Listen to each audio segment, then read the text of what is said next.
people recently who said that the rail workers feel like they got screwed over, and they feel the only way to get what they want is to strike. So don't think this is over. I'm not thinking this doesn't. Mm-mm. All right, so we're gonna watch a handful of clips, discuss. Congress approved legislation that would force the adoption of a tentative labor agreement, averting what could have been a massive rail strike involving about 115,000 workers.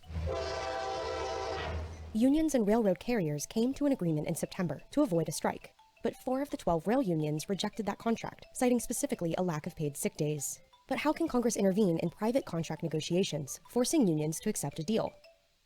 Thanks to the Railway Labor Act, which was enacted in the 1920s, Congress has the authority to act to avoid any interruption to commerce or operation, which specifically includes the settlement of all disputes when it comes to things like pay and working conditions. Freight rail moves about 40% of U.S. long-distance cargo and delivers goods including coal, grain, and ethanol, and 3/4 of new cars and trucks bought in the U.S. are also moved by rail. Industry analysis shows that if a rail strike took place, the U.S. economy would risk losing more than $2 billion a day. President Biden, who has hailed himself as pro-labor, encouraged Congress to pass the legislation. It's not an easy call, but I think we have to do it. The economy is at risk. The economy is at risk, so just screw off. There's the 4 unions that voted no were 60,000 workers. It's more than half. It's the two biggest. It's the two most important unions. And when the workers' unions say no, like, Members of Congress, however, are divided over the decision to intervene. It's incumbent upon Congress to do everything that it can to protect these workers. If you're passing a bill to force the rail workers to work, how strong is your economy? This isn't the first time Congress has stepped in. They've done it 18 times. But not since the early 90s, when Congress and President George H.W. Bush passed legislation ordering workers back to their jobs, and then created mandatory arbitration, which has long alleviated Congress from getting involved.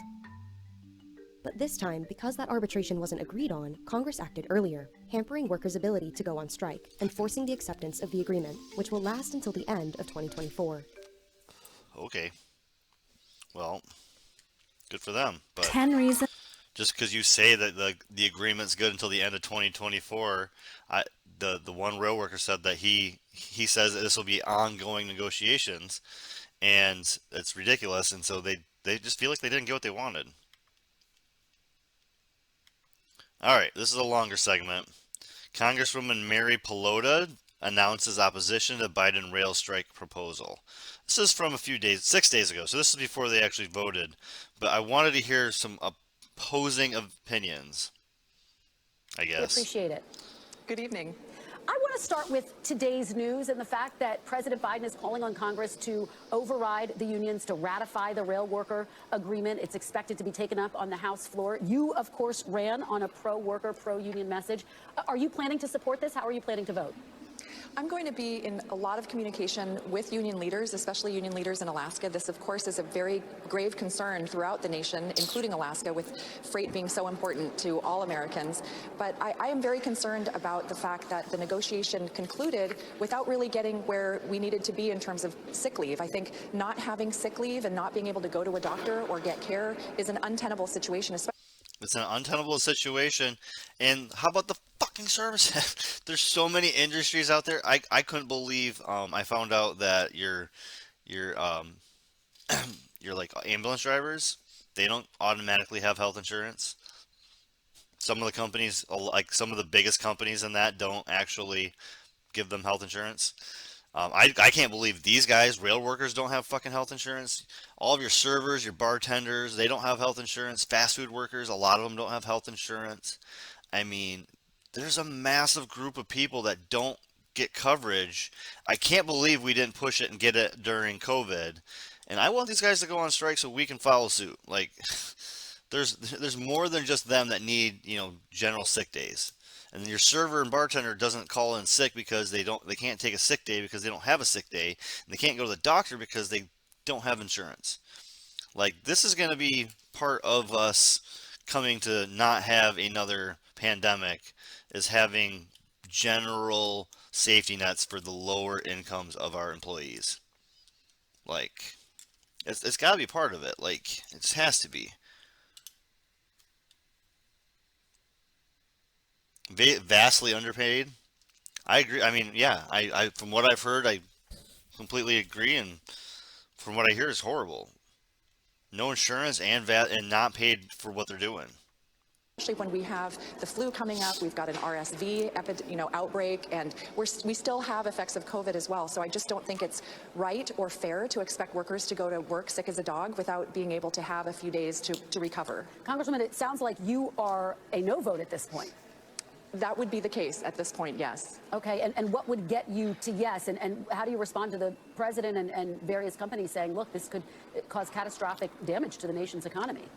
Well, I think it could also cause a catastrophic damage to the nation's economy if we're expecting a whole sector of employees to go to work sick. And repeatedly, I think making sure that freight workers have...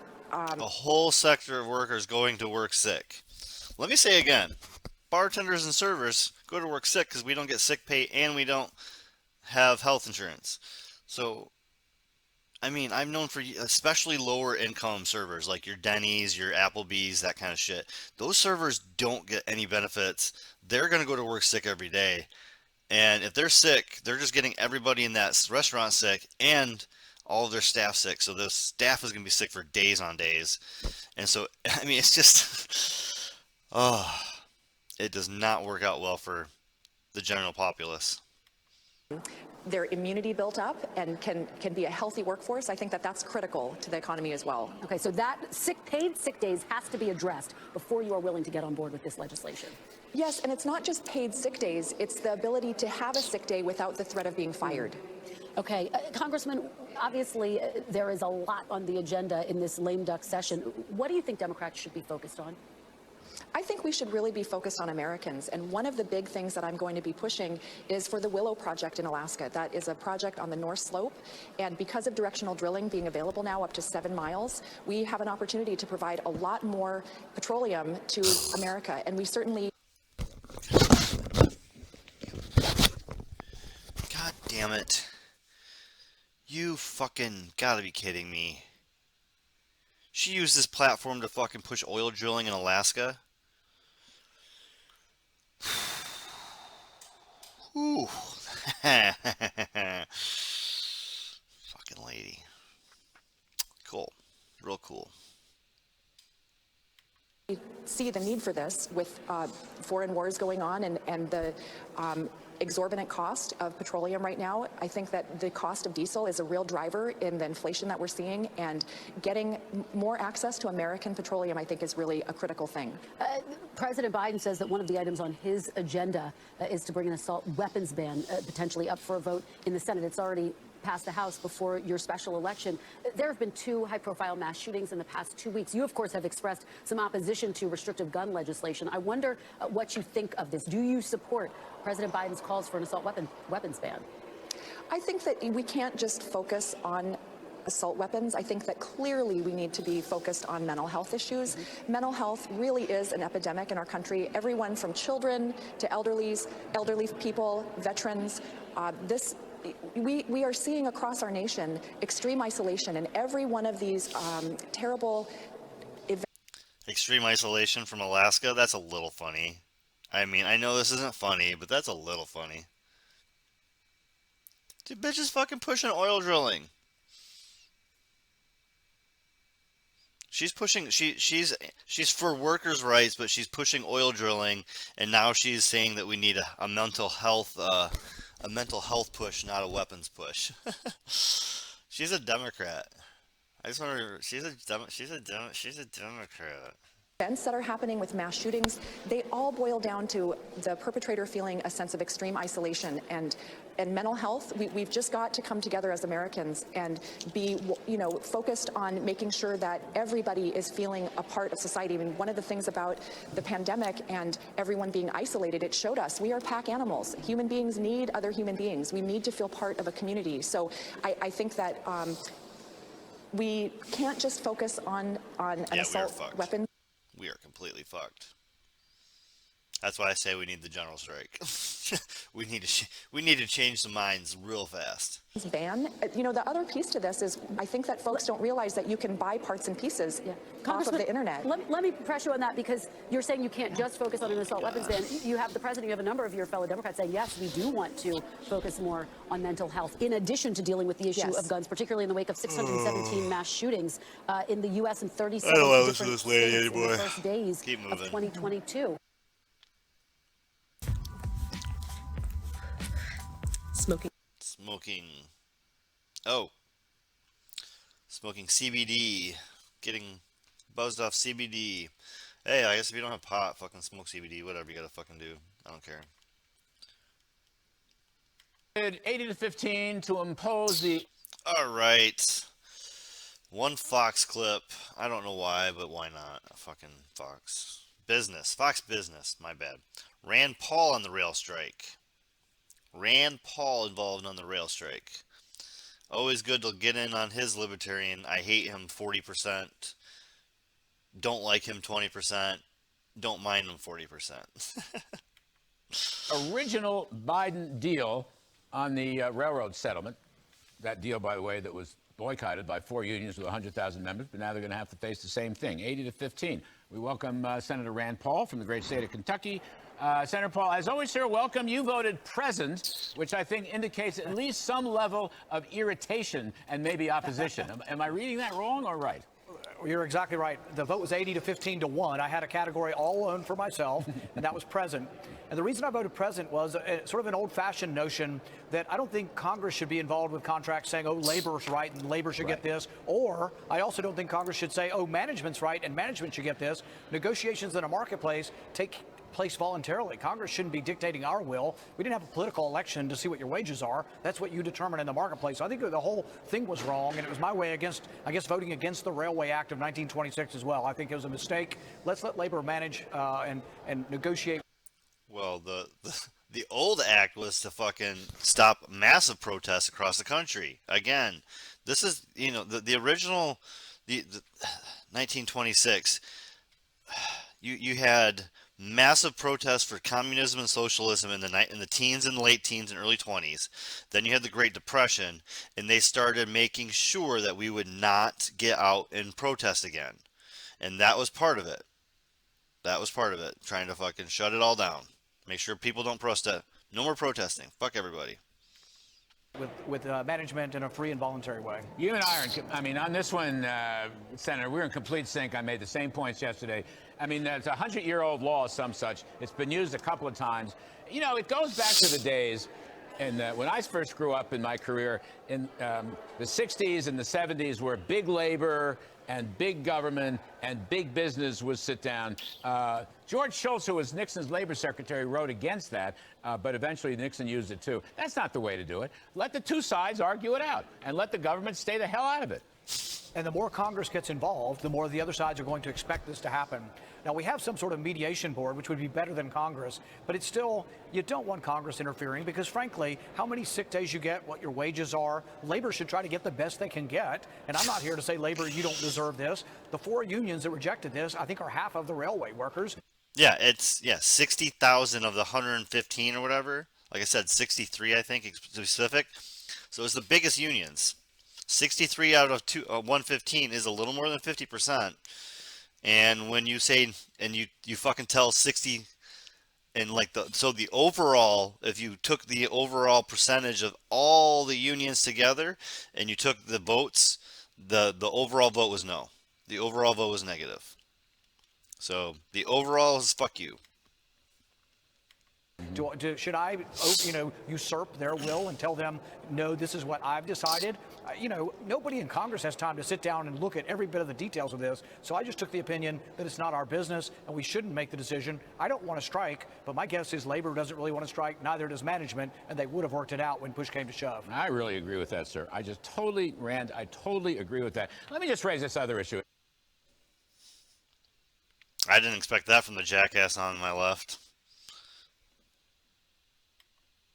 Which one am I talking about? Says he's, the greatest union president in the history of the earth. But there's no paid sick leave here. I mean, everybody has paid sick leave. Now, I've heard, fuck's sakes. Ugh.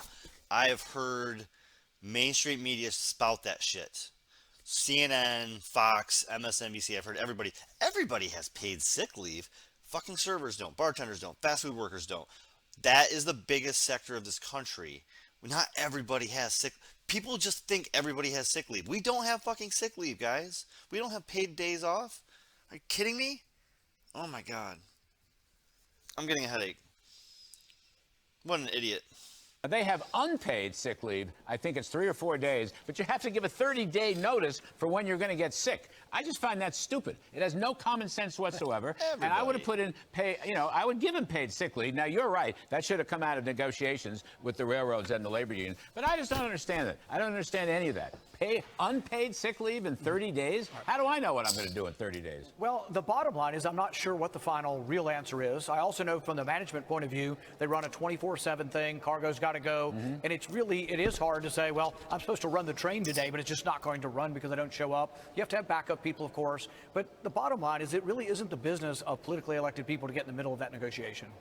Senator, just in the last minute and a half, can we stop lame duck spending spree? And I'm very saddened. I mean, apparently the Republican leadership in the Senate is going to go for an omnibus bill, bunch of people meeting in a This guy take like 6 Adderall before he goes out there and just starts, holy crap, let's just talk with our hands. room. Nobody knows what's going to be in it. And we're going to wind up In a $20,000 suit.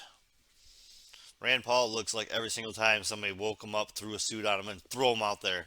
Just, all right, what's going on? spending vastly too much money across the board. Is there any way out of this mess? This is why Republican voters and conservative voters across the country are upset. They're tired of the old establishment up here just making a compromise with Democrats and spending money we don't have. So there is a way we could regain the power of the purse. We need to pass 12 individual appropriation bills. Yes. And on 1 or 2 of them, we should lay down the gauntlet and we should fight. So 87,000. This rah-rah motherfucker. Yes, yes, yes. What you doing over there cheering, bro? IRS agents, we should hold up the Department of Treasury bill and say, we're holding it up and we're not going to fund those IRS agents. Let's lay down the gauntlet. Let's have it out here. But what happens every time is Republicans want more military industrial complex money. Democrats want more welfare money. And they always get together and they always agree. And there's always more money, more debt. And that's why our currency is threatened. And that's why our economy is being threatened. I mean, it is a. America is not a first world country. It's a combination of first world and second world and third world. A small percentage live in the first world. Many poor live in the third world. I tend to think I'm a second world American. Yeah, I'm probably second world American, I guess. I'm streaming on a 12-year-old laptop with a $50 camera. That's my investment.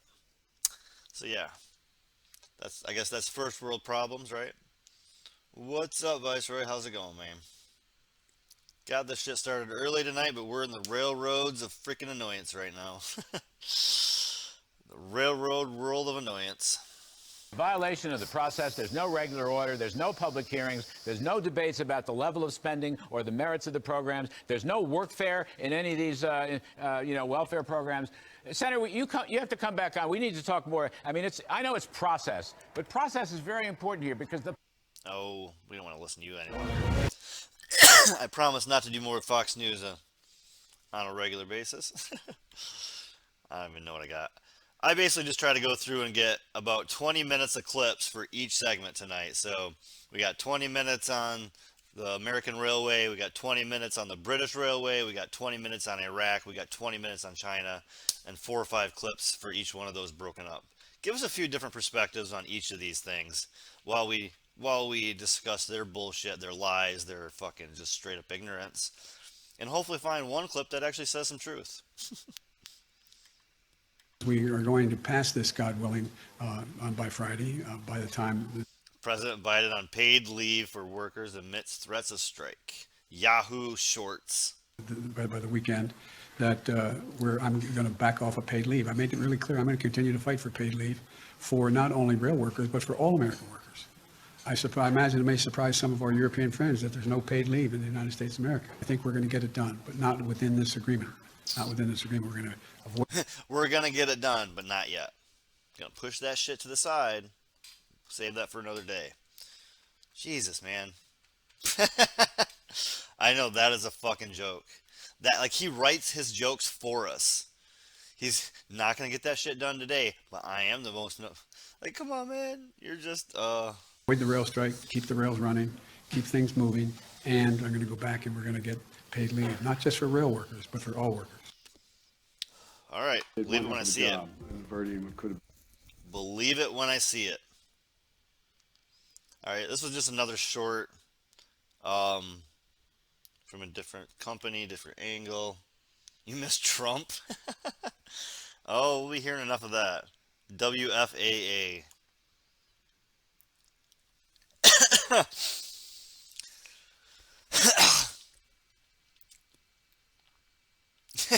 Yeah, where are we putting off to later? Like, he's still acting like he's got 6 more years in the White House. You barely got 6 years of freaking life left. And I really, for the love of God, please don't run him again. I will pray it. I wish somebody will freaking, you guys got to call it if it happens. They're going to try to run him in 2024 and then sneak somebody in that's horrible.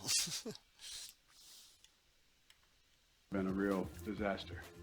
1 week before rail workers plan to begin a strike, President Biden signed off on a deal to avoid it. A strike could have triggered an economic crisis heading into the holidays. But leaders of at least 4 major unions worry this new deal falls short, with sick leave a major sticking point.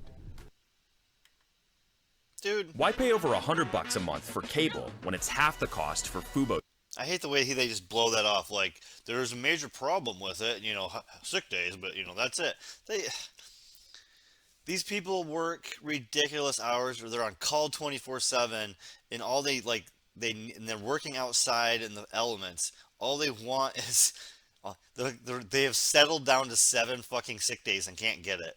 They were supposed to be at like 15 or 20 or something they originally asked for, and as a good negotiating, they came down to 7, and they still can't get it. Not even considered. Like, just push this shit through.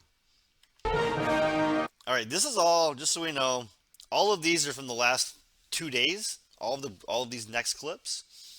And this one is Kerry Starmer is questioned on rail strikes and abolishing the House of the Lords. Because yes, Britain has their rails also going on strike.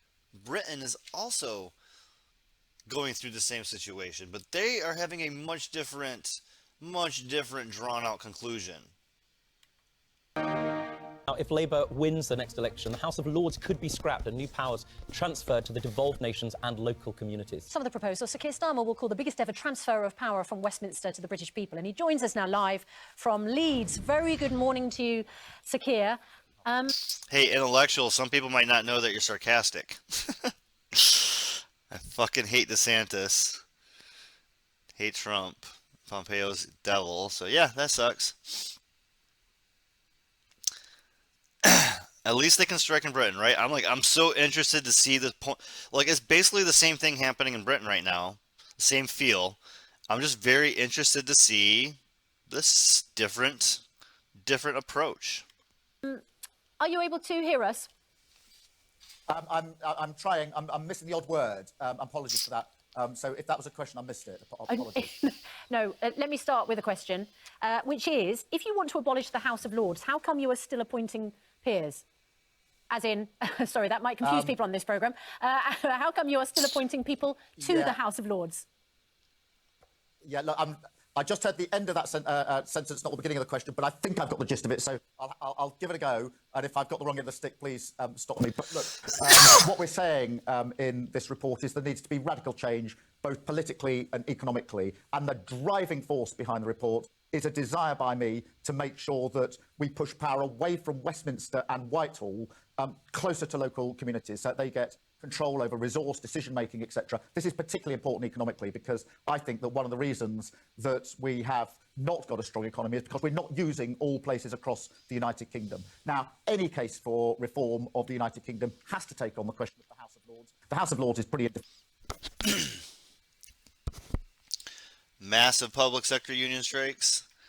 I mean, before COVID, there was like 19, 20 countries on the planet that were having labor strikes of some sort. And now that we're kind of healthy again, the shit is hitting the fan again. And we're more stressed out. We're more stretched out, more maxed out. And yeah, it is the time. This is the time that we do it. indefensible. It's very hard for anybody to say that they could defend it as it's currently set up. So we want to abolish it and replace it with an elected and smaller second chamber. Okay, That's just so one of the I'm going to interrupt you there because, as viewers will notice, we are also losing a few words from your answers, and the interview's too important for little bits of it to be muted. So let's catch up on a weather forecast, and we will sort the gremlins with the Labour leader's interview. Right, we have defrosted the cables and we can go back to Sir Keir Starmer. I hope that we can communicate better now, Sir Keir. So the question was... I can hear you now properly, so that's much better. That's a triumph. The question was, if you want to abolish the House of Lords, firstly, why are you still appointing new peers, including, controversially, Tom Watson, elevated to the House of Lords despite being wrapped up mistakenly with that, you know, what's now known as the witch hunt against VIP? What's up, Missile ABC? Welcome to the party. Hanging out, talking some railroad strikes. And then we got China and Iran protests. So we're talking strikes and protests tonight, guys. Freaking burn it down. You've also nominated Francis O'Grady, of course. Why endorse it if you're going to abolish it? Well, the first thing says we do need to abolish it. I think the House of Lords is indefensible and we need an elected second chamber as part of a broad set of changes that we want for the whole of the United Kingdom. Obviously, at the moment, the House of Lords does a very important role in scrutinising legislation. I think everybody recognises that. We've got hard-working members of the House of Lords who do a really good job on scrutinising legislation. So, of course, we want the best people in there, unless and until there's change. But just... if I may put this in a broader context, because the thrust of the report that we're publishing this morning is about fundamental change, both economically and politically. Boring. And the most important part to me is... These aren't... I got 3 or 4 more clips of fucking Britain.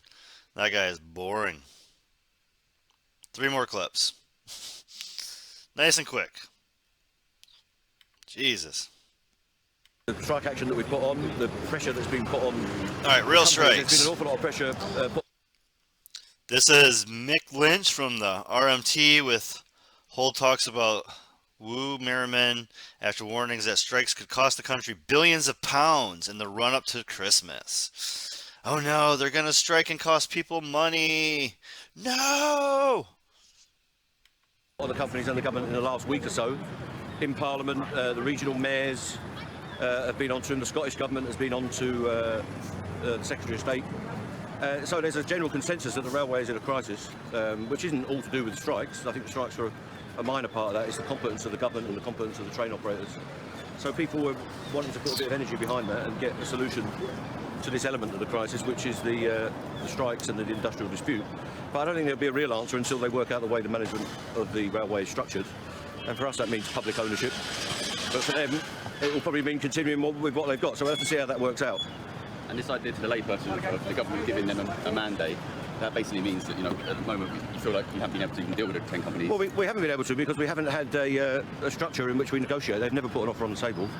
So hopefully, either today or over the weekend, they'll start to do that, and then we'll have to take that back to the union, see what they come up with. I've got a feeling it might be quite modest, might be the polite word. Paltry might be another word, so we'll have to see how that goes. I love the Brits. They're so like, he's so polite, and then he's like, and I'll throw something in there too. Oh, I love the Brits. Their politics is just such on another class than ours. A, they allow them to strike, and B, like, he's straight up like, they're just not even going to offer shit. Like, we know they're not going to offer shit. It's just what's going to happen. In the next few days, starting at 10:30 here. But it feels like things are moving along though. Well, they're definitely moving. It's definitely different to it was over the last 6 months. There's no doubt about that. But we've got to find out whether it's meaningful, whether it's just, window dressing, as they say. And yeah, I mean, that's another thing is watching their. You almost need an interpreter for their basic English. They're on a whole nother vocab, whole nother frickin' level of vocabulary. Not opposed to meeting with Mark Harper and various sort of appearances in the media.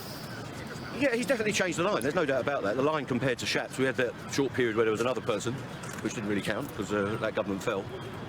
It's definitely a different approach, but it's got to have some meaning. They're still going to keep an extremely tight control over the purse strings, and whether our members will be able to accept what they offer, not forgetting that pay is only an element. It's what's going to happen to their jobs and what's going to happen to their working practices and their conditions, which are really important on the railway. People work 24/7 all through the year, a heavy shift pattern, unsocial hours and all the rest. Yeah, they definitely fucking step around. Like, number 1 rule, step around questions. Number 2 rule, use polite words. His polite vocabulary. Very polite. Always very polite. And, I mean, yeah, crossover would be great.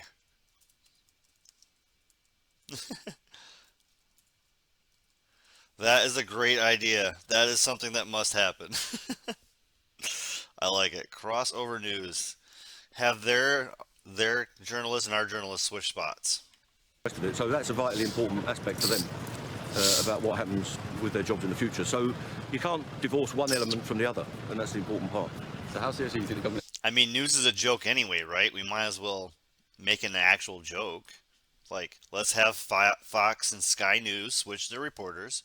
You know, Fox go over to Britain, Sky News come over here, and we'll just watch the right be a fucking joke. They're already a joke. They're taking these strikes then?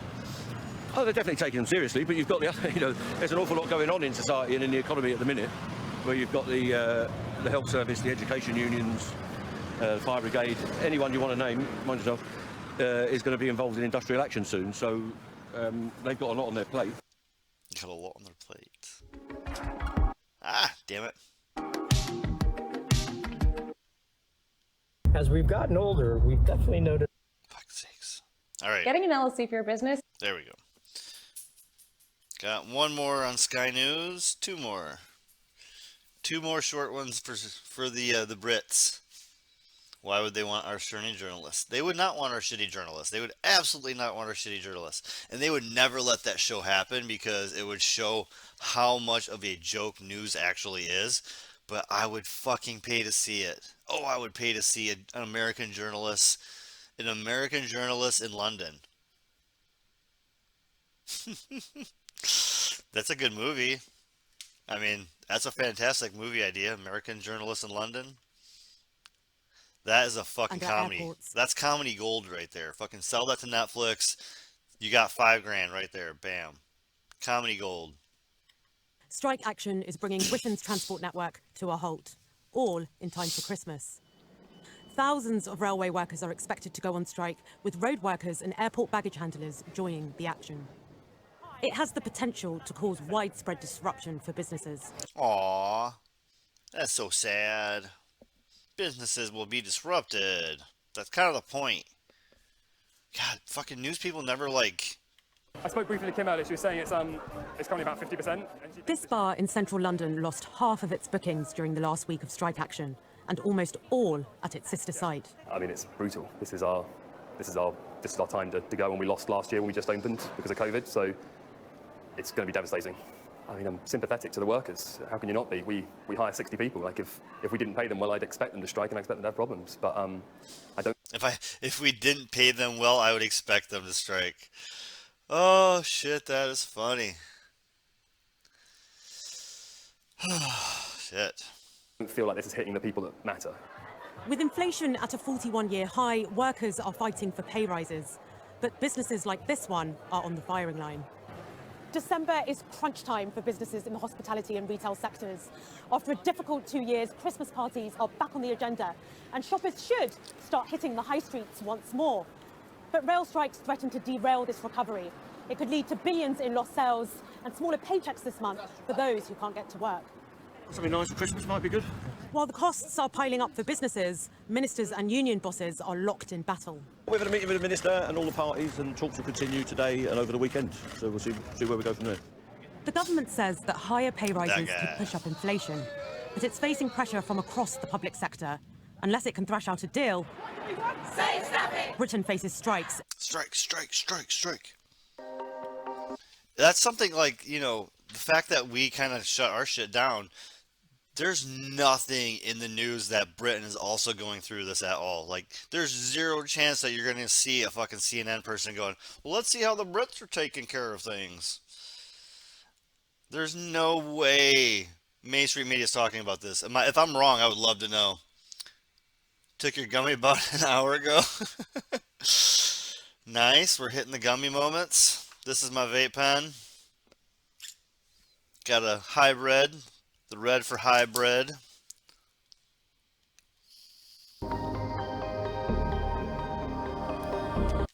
A series. Gonna be moving on to the indica blue pretty soon. This hybrid's killing it though. Loving it.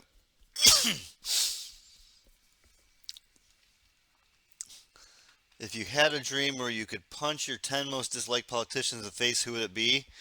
First 10 I see. They're all horrible. They're all just awful. There's none of them that are worth 10 seconds of our time to talk about. I mean, in DC. In DC. That's what we're talking, right? DC? Because, yeah, if we're talking local politicians, I'm sure there's a dozen that are fantastic. But in DC, they all suck.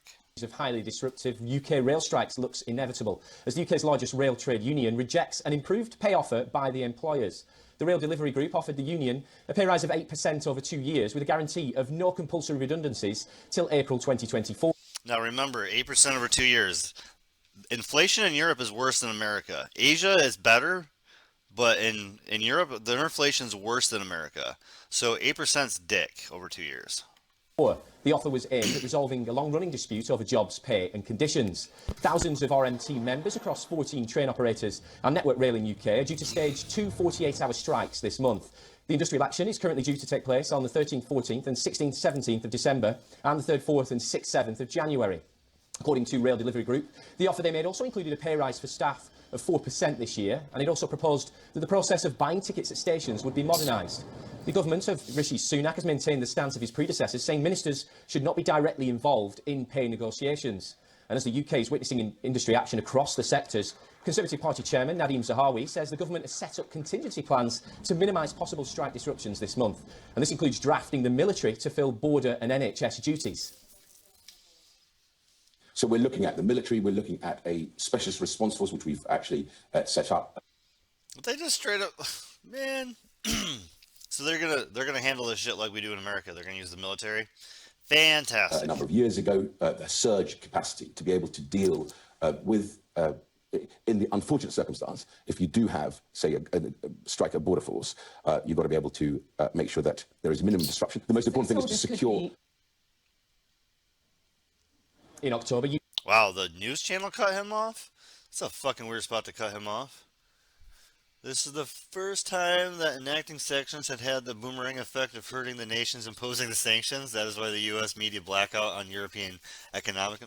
That's fair, because, yeah, like I just said, fucking they have way worse inflation than us right now. And China and Japan have almost zero inflation compared to, like, they just have natural, like, the 1.5% inflation like you would kind of expect. And we're at, like, 7 right now. And Europe's at, like, 8.5 to 10. Yeah. UK inflation accelerated to a 41-year peak at 11.1%, and the food and energy prices are still soaring amid a cost of living crisis.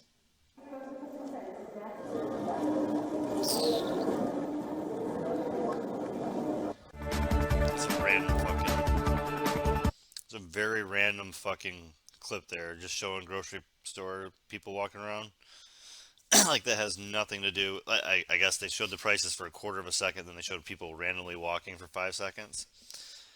Shit is random. Alright, going to China.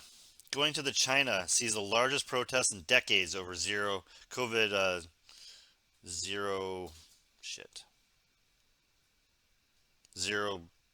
fucking COVID policy? I don't know.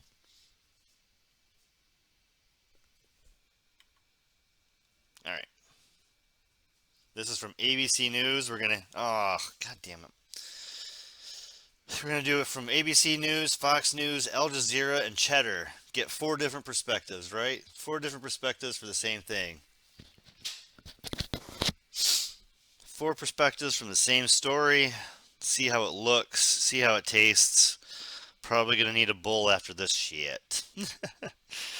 And then I ran. Oh. Palate cleansers, y'all. Palate cleansers. Actually,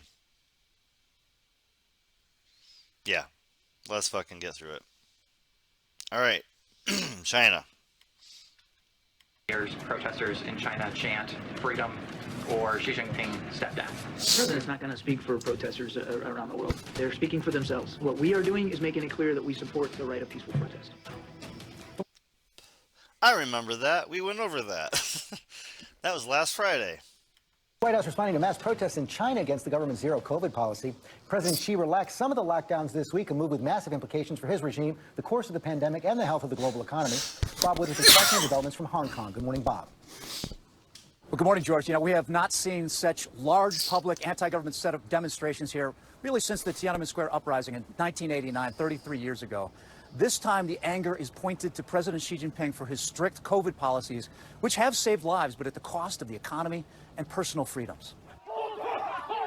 Frustration is hitting a boiling point for many Chinese citizens this week. Okay. Glad I got that on mature. A little violence warning in this shit. Nothing horrible, but definitely, they definitely got some going. Thousands pouring onto the streets from Beijing to Shanghai to Guangzhou. The anger fueled by resentment over the government's zero COVID policy. While most of the world's countries, including the U.S., have turned to living with the virus, China has not. It is still imposing extreme lockdowns, constant testing, and nationwide surveillance. Though strict lockdown measures have helped mitigate the spread of COVID-19, they come at an enormous economic cost. China is key to global supply chains. Good to know the White House believe in Chinese being able to protest. What about the Americans' right to strike? Yeah, I don't, I think they're hyping this up in American news to make it look like, look at those horrible, they're trying to make the Chinese government look bad. But they completely forget the fact that we have protests and strikes going on at the same time. We can find protests and strikes every city in this country at something or another. And yeah, that's just I haven't even gone to that site in a while. Oh my god, my rally.com. If I had an extra couple bucks to my name, I tell you what, I'd be going to the rallies and taking video. I guess you'd have to have the camcorder, and you gotta have a press badge so you don't get beat up and thrown in jail, and it's a lot. Apple now reportedly looking to shift some of its production outside the country after protests at a factory in Zhengzhou. Adding to the challenges President Xi Jinping faces, this week the country's former president, Jiang Zemin, died. He led China in the aftermath of the Tiananmen Square crackdown, mending ties with the West and overseeing the country's economic boom of the 90s. So those are all positive things in the news? The first thing is fucking horrible. They just go through that? Does China know something that we're not? Yeah, okay, I mean, yeah, that's fair. Are they? Do they? I don't know. I'm pretty sure we all know where it was created, right? So if there's a high probability that it was created in a Wuhan lab, that's a probability. It's not a fact, but it's a probability. Maybe they have seen mutations get deadlier in their mountainous labs. I don't fucking know. It's always news from like China or news from in some of these countries. It's always so hard to believe because what we're fed is like this dissected propaganda, and what they're fed is dissected propaganda. So it's you got to find these independent journalists that go on these little actual scavenging of informations. And I don't know anybody that's actually in China right now, or I would find a good journalist to follow. Roger Fung, or there's a few that like do really good reporting on it, but I don't know of any that actually have like on the ground footage at the moment. Jiang Zemin spoke English, smiled with U.S. presidents, and sometimes sang. In Hong Kong, Chinese citizens lined up to pay honor to President Jiang. There are some concerns with the police that they might use this kind of crowd to turn it into a protest. You can see there are police officers up over there. There's gathering along the edge of the road. They don't want some kind of uprising. Attempting to diffuse national unrest, some cities have begun easing COVID restrictions, but President Xi has largely remained quiet. And China's top COVID official has softened her tone, but she has not admitted it's because of unrest, instead saying it's because the Omicron variant is less deadly. Now, it is unclear how much... Jesus, are we still in the Omicron variant? Are we not past that yet? I feel like I had that fucking like a year ago. 5 months ago. We still on that variant? That's crazy.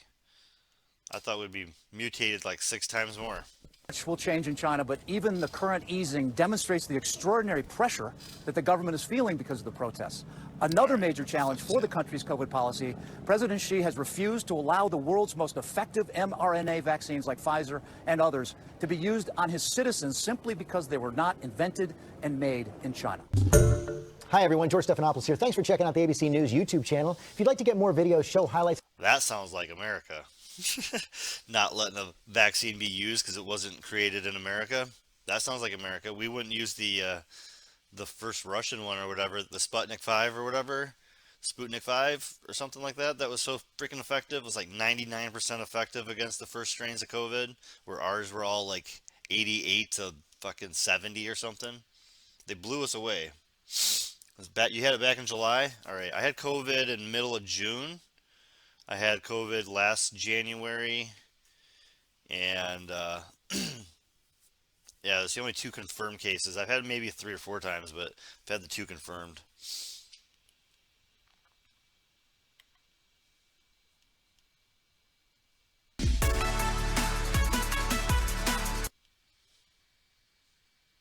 So yeah, I must have had Omicron middle of June.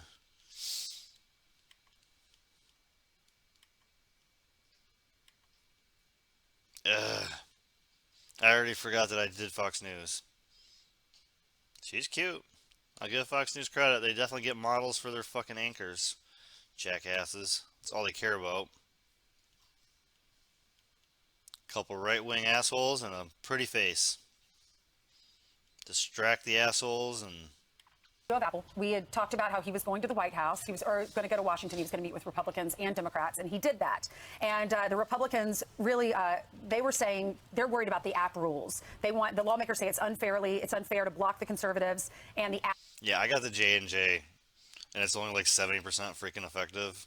I never got a booster, but never will. Sorry, just don't. I've had it. I keep getting it fucking anyway. Doesn't matter. I got the vaccine, and a month later I got sick. Apps that they prefer, like Parler, when they did that in the past, when some of these sites wouldn't allow Parler on. And the Democrats were saying, look, we just want you to have American values and take those American values into other countries. Even if you go to China and they don't share our values, you still should follow American rules and protocol. So it was outrageous this week. It's come out really since 2017. We've heard about it as Apple has changed its rules, its app rules, when it comes to existing in China. Because China, for example, when the protesters cropped up, it started in 2017. The way they communicate is to just to do an airdrop to each other in order to communicate where security's coming, to share videos, in order to get publicity out there, and to stay out of jail, cover their face, whatever they have to do to survive.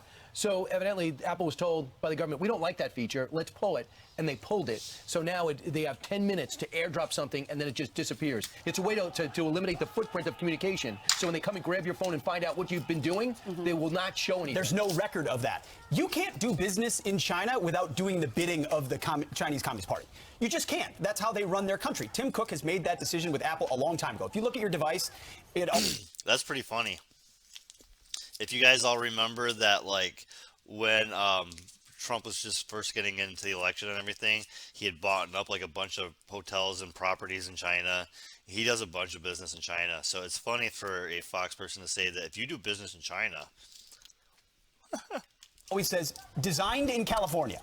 Well, Apple's not a company without China. They make everything there. So Tim Cook is completely beholden to the communist Chinese. So he's willing to tinker with the idea of taking conservative apps off in our country. But when it comes to the dictators in China, they say jump, he says how high, because he doesn't have a business without them. So yes, they're an American company on paper, but they're really completely beholden to the communist Chinese. And in moments like this, it's most clear. Yeah. When they say, okay, ban WhatsApp, ban AirDrop, because we need you to censor our people, and Tim Cook has to say yes. Tim Cook says that he did this AirDrop feature where you can't AirDrop anyone in your contacts after 10 minutes of use. He did this feature, I think when you're out of range, he did this feature in China first last month. And he says, he told lawmakers yesterday, this was for security purposes, and it will be rolled out globally. So coming to a theater near you. Yeah. So Hillary Von. Wow. So they're using China as a test run for these protests, so they can crack down on our protests too. Oh, that's so fantastic. Yes, I love it. Suppress us. Suppress us. I had a few questions for Tim Cook after his meetings. Look at how this went. Mr. Cook, do you support the Chinese people's right to protest? Do you have any reaction to the factory workers that were beaten and detained for protesting COVID lockdowns? Do you regret restricting airdrop access that protesters used to evade surveillance from the Chinese government? Do you think it's problematic to do business with the Communist Chinese Party when they suppress human rights?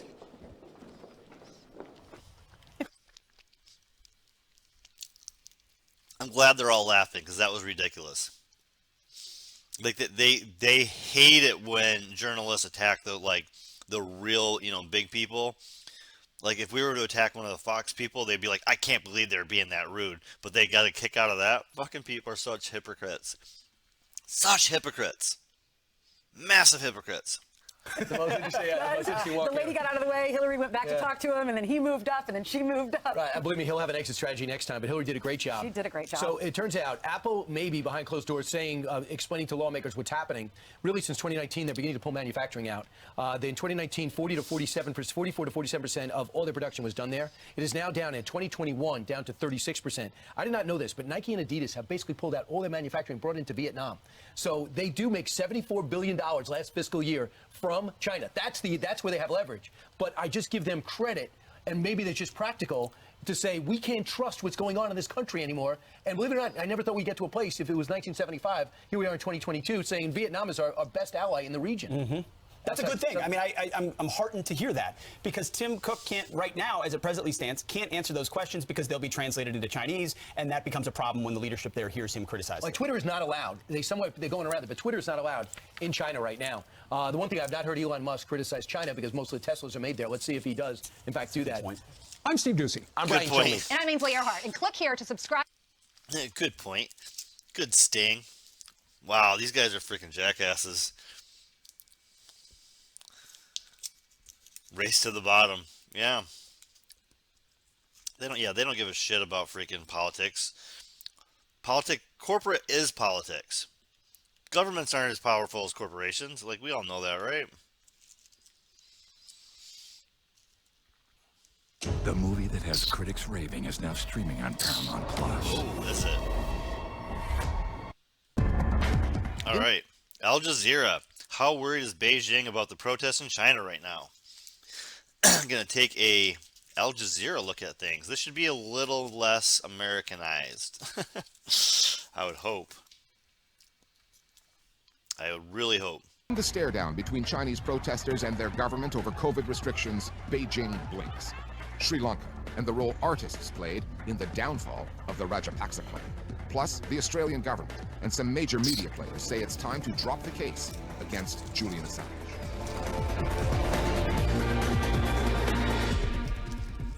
Hello, I'm Richard Gisbert, and you're at The Listening Post, where we provide explanatory journalism about journalism and the global news media. The way China's Vice Premier, Sun Chunlan, put it, the country is entering a new stage in its fight against COVID-19. The underlying message from Beijing to its people is, we are listening. The government has started lifting lockdowns in some major cities, including Shanghai. Sun disclosed the new policy a week after unrest broke out in multiple locations. Protesters demanding a loosening of restrictions and, in some cases, calling for the downfall of President Xi Jinping. It all began when videos went viral of a fire at an apartment block in Urumqi, a city that is under lockdown. 10 people confined to their flats failed to make it out alive. Social media got lit up by citizens tired of the impact the pandemic continues to have on life in China. Politically, the government's predicament is that President Xi has made the zero COVID strategy his signature policy. To criticize it is to criticize the president, which puts journalists and the state-controlled news outlets that they work for in a tough spot. Our starting point this week is Urumqi. If this wave of demonstrations in cities like Wuhan, Shanghai, even Beijing leads to meaningful, lasting changes to some of the toughest COVID restrictions anywhere, the city of Urumqi will be remembered for the fire that lit the fuse. Urumqi is in northwestern China. It was 100 days into its latest government-enforced lockdown when an apartment building there went up in flames. with COVID barriers outside the structure appearing to hamper rescue efforts, keeping fire hoses at a distance. Videos were posted online showing how 10 people failed to make it out alive. Chinese citizens then took to the streets. Although this happened in a distant city and the fire itself was actually not that big, a lot of Chinese people were watching this. Many of them are locked in or have been locked into their apartments as part of COVID lockdowns. And I think there's a lot of people watching this fire happening and wondering if they might be next. And so that brought home to them just how serious this COVID policies can be. The video spread like wildfire. Even though there is a firewall in China and there is censorship, a lot of the young Chinese people nowadays are tech savvy, so they use VPN to go over the Great Firewall. On Chinese Twitter, now there's tons of videos of different protest sites occurring in China. Protests of 100 to 200 people may not be concerning, but when the video is spread across the internet and goes viral, it has a multiplier effect.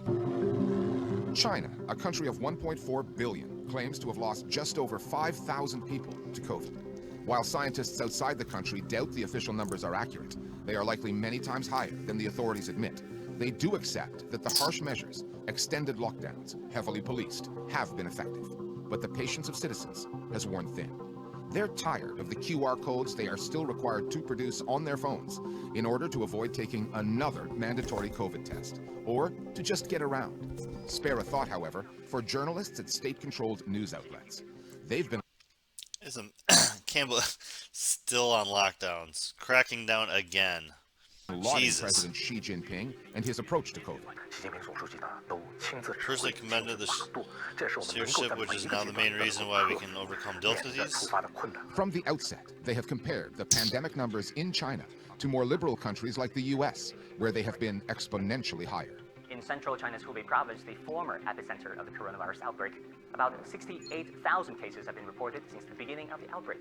In America, there are about that many cases in a single day. How do they tell the story of these demonstrations, though, knowing that their editors and the censors will only let them go so far? I feel bad for state media workers because there's really no way to sugarcoat the dire reality that people are fed up with zero COVID. They're basically pretending it's not happening. And I think they are going to come up with a very sinister interpretation of what happened. Some hostile international forces must be at play. The protesters are actually puppets of the United States, of CIA. There's no evidence of that, but I think that's something we need to be on the watch out for. What the censorship does is it creates a digital divide and an age divide. For an older generation, people who are not tech savvy, if their main source of news is coming from the state media, they might not even be aware there's protests going on. Hey, same as here. If you're older and only watch CNN, you might not have a fucking clue of what's actually going on. If you're younger and tech savvy, you might know that there's independent journalists actually out there getting you real news. But if you're old and just watching CNN or MSNBC or Fox, you actually don't know what the hell's going on. All across China. But young people use Western social media. They're able to see this happening live. So some people are very aware and some people are completely oblivious. China has absolute discretion in deciding how it wants to impose censorship on things that they consider not constructive, and the political slogans expressed in the course of the protests. If you think they are good for Chinese stability, then you talk about it. If you don't think they are good for China's stability, you do not want to talk about it. Different countries have different ways of dealing with sensitive issues, and we refuse to be distracted by noises. And China's undistracted media outlets have dutifully complied. 首先为您介绍今天节目的主要内容。 Ignoring the protests and focusing on other stories, such as the improvements China has made to its transport system, along with President Xi's numerous other accomplishments. We do that too. We ignore things, we move on, we change the story, we change the headlines. We do it too. CGTN, a news channel that broadcasts in English, took a similar approach. When called out on Twitter about that, the network hid those replies and just carried on, as though there was no story worth reporting from the streets. Coverage in the international media comes up short in other ways. So it's really unprecedented that we're seeing such a large crowd of people here. Taking the story of nationwide protests, which are rare in China, and blowing it out of proportion. Yeah, you wonder whether you're going to have another Tiananmen Square type of moment sometime soon. and drawing a blatantly false equivalence between 2022 and a few thousand demonstrators, with some of them calling for Xi Jinping to go, and the existential threat communist rulers faced in 1989, when 1 million people turned out to back the Tiananmen Square protests, demanding regime change in Beijing. Reporting that we see in the Western media versus what Chinese people's real concerns are. There's a real disconnect. U.S. and U.S. allies media has always tried to paint China in the worst possible light, and all they're going for is for the regime change angle. Yep, that's, mainstream media pushes China as the devil and will, just like they did to, they control the narrative, but this is just fucking controlled narrative right here, guys. This is just massively controlled narrative. And like I said, I wish I knew of a freaking journalist that was doing some on-the-ground investigating in there. I would love to get that person's video. If you try to get that video out, that has to be like a talent beyond crime. Like, around the world, people are looking, well, maybe that Western system, that American system, that democratic system is better. Right now, there's very little chance of regime change in China in the foreseeable future. The Western media or international media should have told a better story, a fairer and more objective story. Because when we look at this pandemic, the fact that the United States has lost more than 1 million people, that number is shocking. This is purely the responsibility of the US government. Voices of dissent in China, the protesters who forced the authorities to loosen the lockdowns, at least temporarily, assume they are being watched online and on the streets. No government is better equipped with surveillance technology. Censors take down content the authorities would disapprove of, although they struggled to keep up when the protests broke out. Hundreds of millions of cameras keep an eye on public spaces using facial recognition software that can even identify citizens wearing protective masks. So it's watch what you say, post, or dare to put on a protest sign. That face recognition is coming to America soon too. Isn't that fantastic? They're just testing all this stuff out so they can use it on the planet. Which is why demonstrators have been carrying blank signs. When it comes to freedom of expression in China, that says it all. That's really the ultimate rebellion against China's censorship, which has been much more dramatic and all-encompassing under Xi Jinping's rule for 10 years. So if you take all my words away from me, I literally have nothing to say, just a blank piece of paper. It's an extremely creative and smart way to show people's dissatisfaction with Chinese censorship policy. China has, by far... All right. I'm going to try cheddar. On November 24th, a fire in a high-rise apartment in Urumqi, China, killed 10 people and injured 9. At that point, China's zero-COVID lockdown policy had been in effect for more than 100 days. Locked doors and blocked-off entrances meant firefighters couldn't get close, and the fire blazed for more than 3 hours. By the time Urumqi's local government agreed to lift the lockdown in stages, the event had already sparked a fast-growing national protest movement, taking place in at least 15 cities across China. And in each one, you'll see these. Now, using symbols as a sign of protest is nothing new. Hands up! Don't shoot! Hands up! There are the yellow umbrellas used in the Hong Kong protests in 2014 that symbolize the demand for democracy. There's the three-finger salute used by protesters in Bangkok, Thailand in 2014, and Myanmar in 2021 as a rallying cry against oppressive authoritarian rule. And then there's the raised fist, used in some instances as a pledge to fight for working-class solidarity, and in others against fascism and racial oppression. Today, protesters of China's zero-COVID policy and President Xi Jinping himself have turned to methods less detectable by heavy government moderation. The most widely used symbol is, visually, the simplest. Across more than 50 university campuses and in at least 15 cities throughout the country, protesters held up these blank sheets of white paper as a tool against the government's control of free speech. Protesters told the New York Times that their use of the blank papers were inspired by a Soviet political joke. A disgruntled man holds up a white piece of paper in the street in protest. When asked why, he replies there is no need for words because everybody knows. And some Twitter users pointed out that these white sheets of paper could be memorializing the 10 deaths from the Urumqi building fire. In China, white is a color used at funerals. Then there's this equation. A group of student protesters at Tsinghua University, President Xi Jinping's alma mater, raised pieces of paper showing one of the Friedman equations, which calculate the universe's expansion, or opening. The intention is open to interpretation. Some perceive it as a play on the physicist's last name, which sounds like free man. Others take it as a call for opening up, after China's nearly 3 years of intermittent lockdown. At least one student in Tsinghua also held up this sign.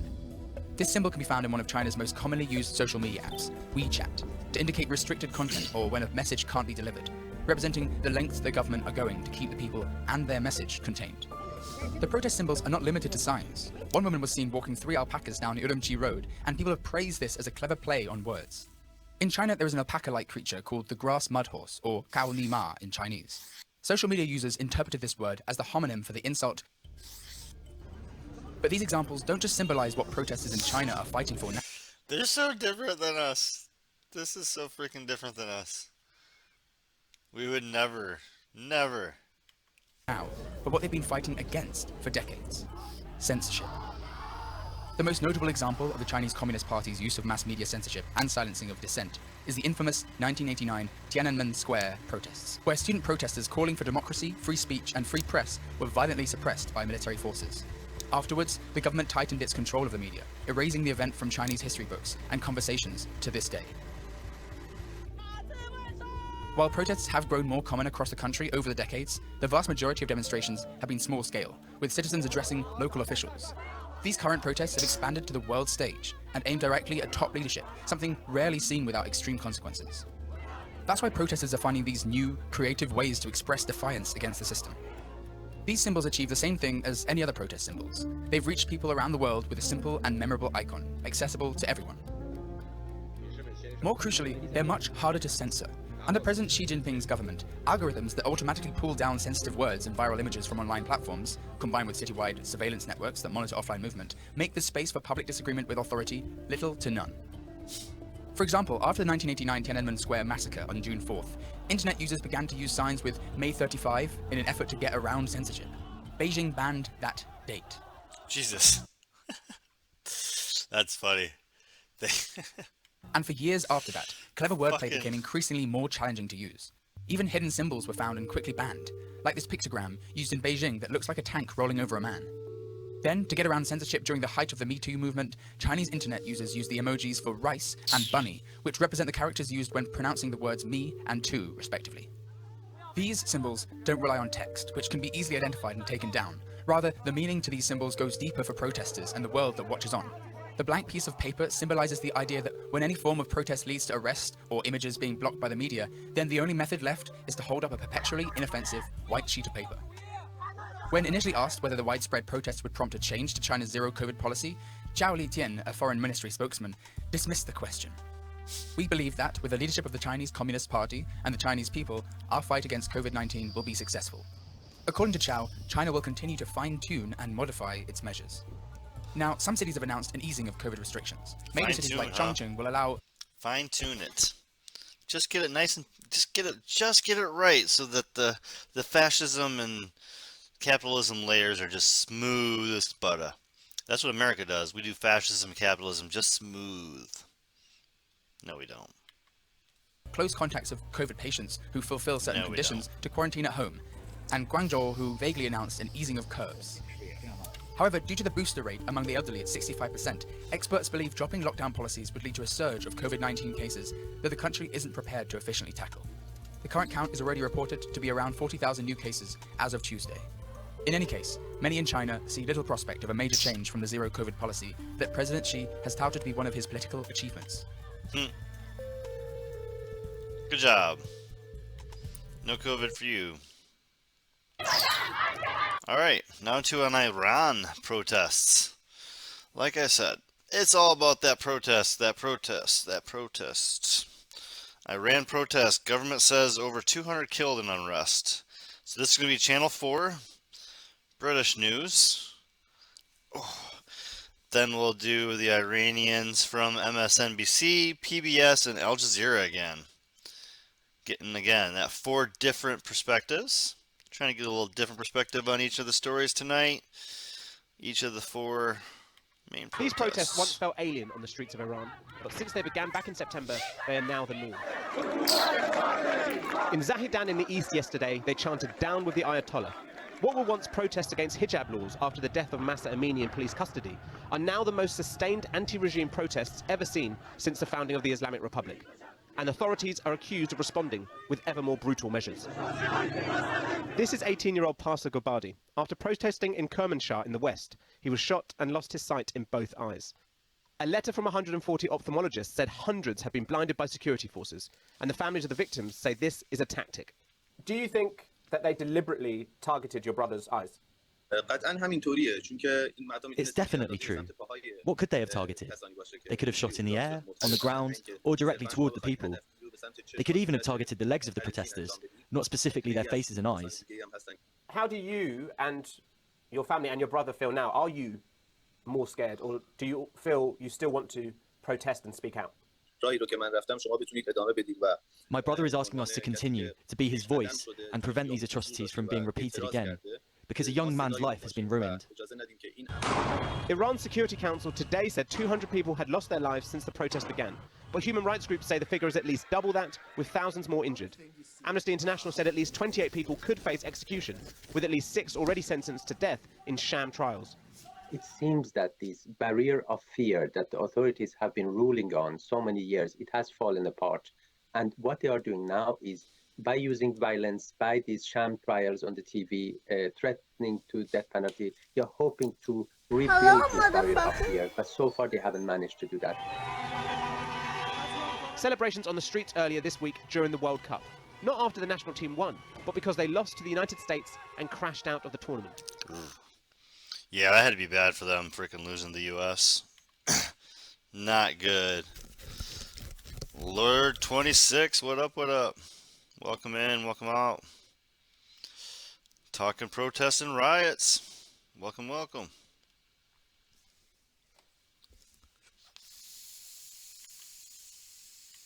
Ignore FIFA's messaging. In Iran, football is political, and this is dazzling dissent. Because for those against the regime, the fact that the football team met with President Raisi before they flew to Qatar was a betrayal. And while they didn't sing the national anthem in their first game, many felt the players didn't do enough to make use of the world stage to raise awareness. Others did in Qatar. This man was wrestled to the ground by police while wearing a t-shirt that said, "Women, Life, Freedom," the main protest slogan. But the retaliation back home is different and deadlier. This was the memorial for 27-year-old Mehran Samak.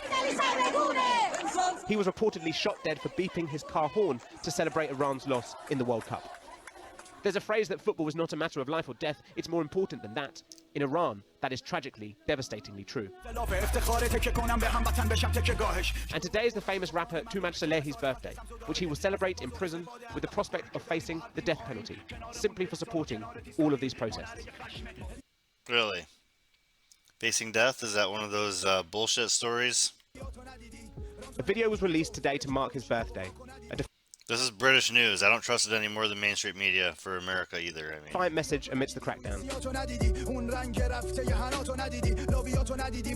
You may take away our sight, but our mouths cannot be silenced. Well, I'm joined now by Iranian lawyer and human rights activist Shadi Sadr. Thank you so much for coming in. Are you surprised that people are still protesting? I'm not surprised because that sounds like one of those things that might have been debunked already, and they just are still spouting with bullshit because BBC, USA, we all don't give it. Channel 4, which is, just still British, is a British public broadcasting service. I think the death of Mahsa Amini was a tipping point for many Iranians to say enough is enough. So the protest started with and still continued with the slogan of woman, life, freedom.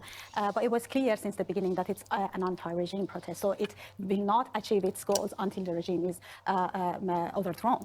The protesters, and as they call themselves, these protests as a revolution, they are determined to just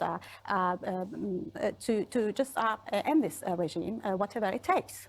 But this isn't one cohesive force organising it. It seems people are going to the streets for different reasons, right? There's some people who are protesting for women's rights, others more economic.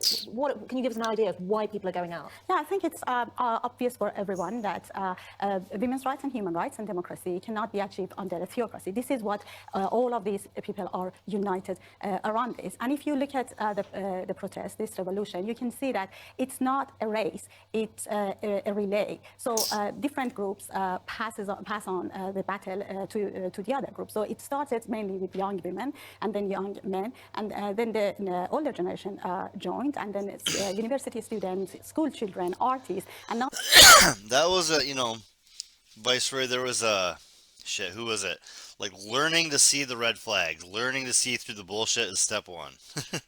And when you see something like that and you're like, what the fuck are you talking about?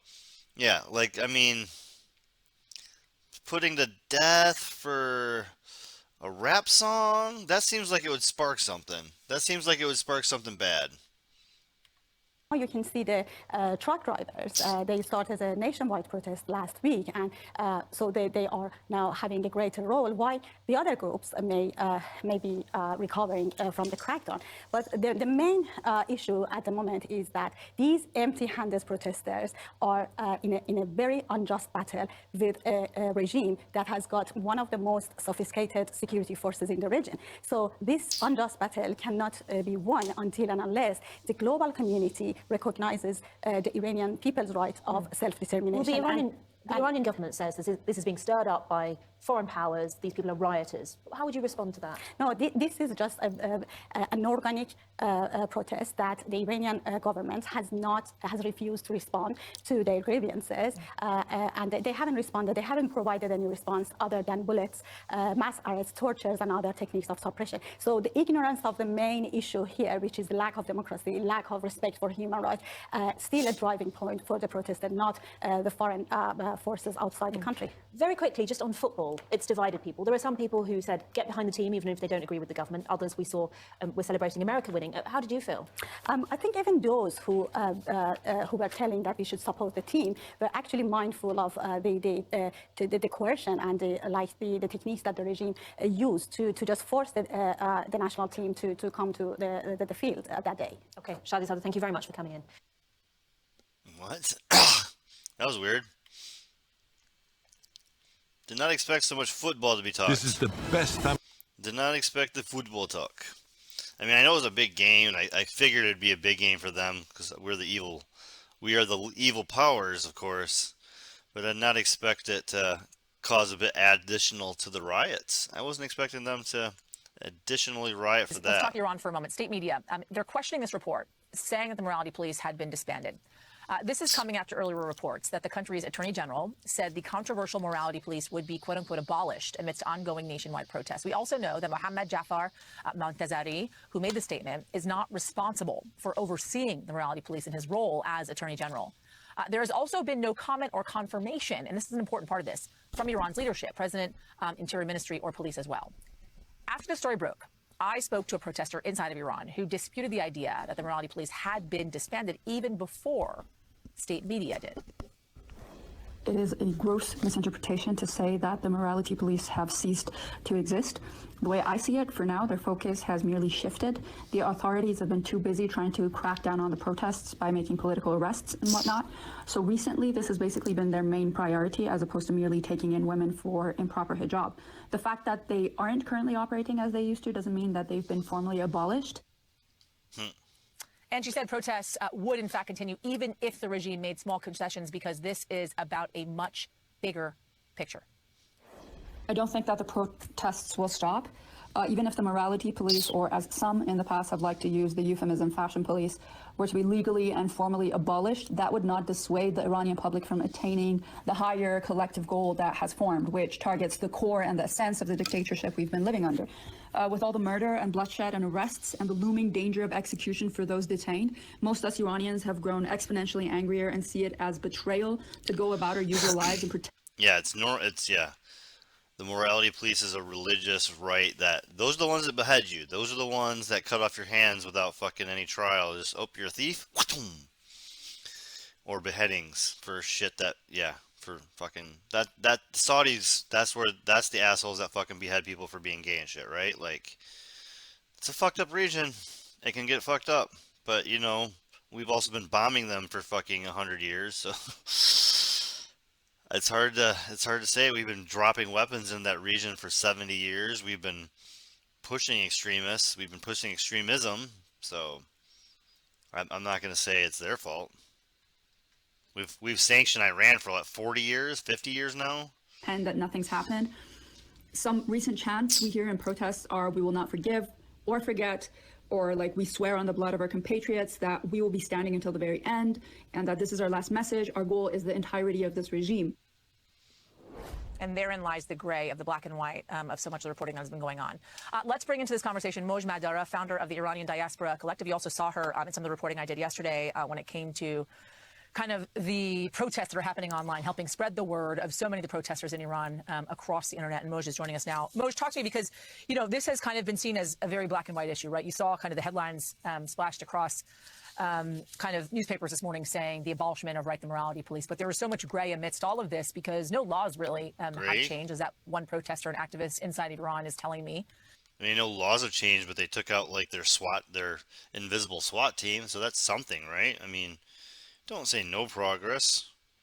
Although, you know, I'll agree with no progress. Right. And even if there are kind of these incremental changes, i.e. she can walk around without a headscarf on, it doesn't mean they are going to stop, because this is really just a tip of the iceberg. Talk to me.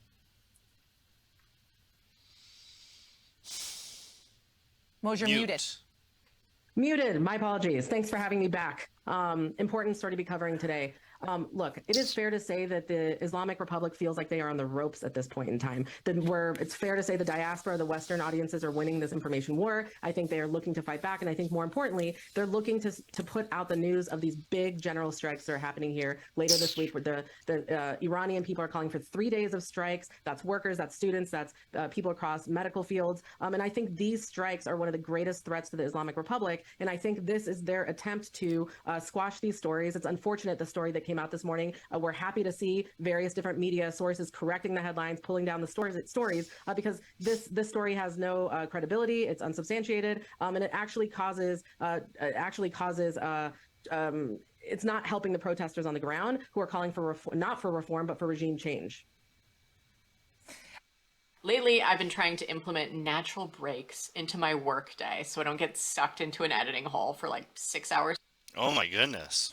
I think also kind of one of the distinctions, Moj, that has been made to me personally has been, even if you don't see the vans in the streets, right? Because that has been consistently told to me from a lot of women on the ground there, that they're not being taken in as they once were if they're showing hair or showing an ankle, right?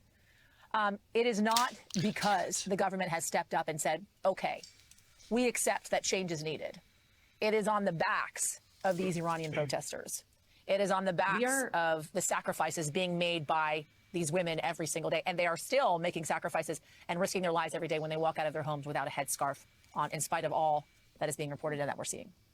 There are over 18,000 political prisoners right now today in Iran. We're talking about 450 some odd people have been murdered. Over 64 of them have been children. So if they're going to release all of these political prisoners, we would consider that. That would be a statement.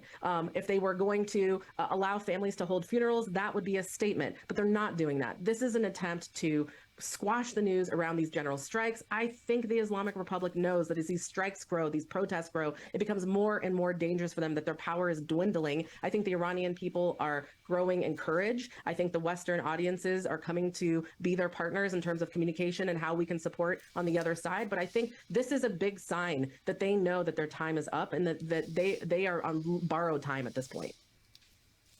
But how long could that borrowed time last, Moj? I mean, look, I think you have amazing organizers inside and outside of the country working across many lines, trying to communicate how to push these strikes to the next level, how to get more people on the streets, and how to get the Western audiences, and more importantly, the Western governments involved in a non-military support of regime change. That's what has to happen here. We are dealing with 18,000 people. The amount of sexual violence and the stories of women being brutally raped, gender-based violence, both against men and women, children. We're talking about people as young as 4, 12, 16. This is the work of the UN. This is the work of many nonprofits out there reporting on this. What we need is accurate reporting. We need the voices of the Iranian activists here in the West, the Iranian academics, the people who... I think we definitely need accurate reporting on every fucking issue. That'd be great. I mean, I know we don't get it on most issues, so that's what's annoying. But yeah, accurate reporting would be freaking fantastic on just like everything. Like just an overall We begin tonight rule. in Iran, where that country's attorney general says that Iran's controversial morality police, whose actions helped trigger months of protests, may soon be gone. Iranian state media strongly pushed back on those comments, saying the Interior Ministry oversees that force, not the judiciary.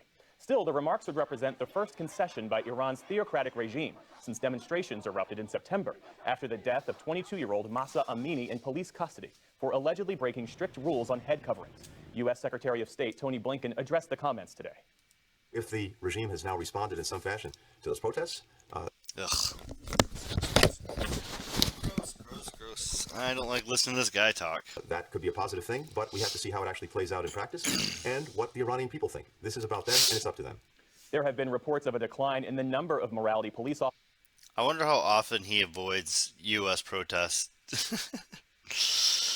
Like, I'm sure people have actually protested him and his decision, so I just wonder. Officers across Iran since the protests started, but the country's law requiring hijabs, or head coverings for women, remains in place. And on this NFL Sunday, Cleveland Browns quarterback Deshaun Watson is back on the football field after an 11. I didn't go to that clip for freaking Deshaun Watson. Going there for news. Sports is not news. It's sports. It's a different section in the newspaper. It's a whole different section. All right. Iran's so-called morality police. Take 3 or 4 at this point. 4? Take 4. All right, take 4. Last 2 minutes. This one's going to be from Al Jazeera. Not one of our main 2 medias. Not American media. Officially called the Guidance Patrol, these green and white minivans are a familiar sight cruising the streets. The special force was established in 2006. Its only job to park at major intersections and thoroughfares to issue warnings to women deemed to be flouting Iran's religious dress codes. According to the Attorney General, the same institution that set up the morality police has shut it down. On Saturday, a statement published in a local newspaper announced the judiciary is already working on a draft proposal for amendments to how authorities enforce laws pertaining to chastity and hijab. Following recent events, the relevant bodies are looking for a prudent solution. Since the death of Mahsa Amini in a detention facility in September, That doesn't sound promising at fucking all. Protests have erupted across the country, many of which have turned violent. Human rights groups say more than 440 people have been killed and another 17,000 arrested. The Interior Ministry puts the death toll at 200, including security forces. Mahsa's death has sparked a massive outcry. Some women are publicly snubbing the headscarf that has been compulsory for women and girls as young as the age of 7 since 1983. Analysts say it's the direct result of a change in societal norms. What we've witnessed in Tehran in recent days is women coming out in public without their hijab, and they're not being confronted by authorities. When you can't enforce a law... It's kind of what I heard too. Mind your own business. Kind of the direction I was hearing too. Jesus. then eventually this rule will be put aside. I think the change will mostly happen in methods of enforcement, but not changing the law. According to the latest survey published by the parliament, 60 to 70% of Iranian women do not follow the Islamic dress code strictly in public. And since September, scenes like this have become common. While the issue of mandatory hijab is still very much a rule in Iran, the suspension of the so-called morality police could be seen as a move by authorities to appease women. The question now is, will it be enough? That's a very different way of reporting on that. The other ones were very different compared to that. Dorsa Jabari, Al Jazeera, Tehran. Very different reporting. If you own a gun for self-defense, you'll want to know about the legal system's dirtiest secret. If you're unfairly... Israeli warplanes carried out what they Or I could called... just not listen to that shit at all. All right, Israeli warplanes strike Gaza after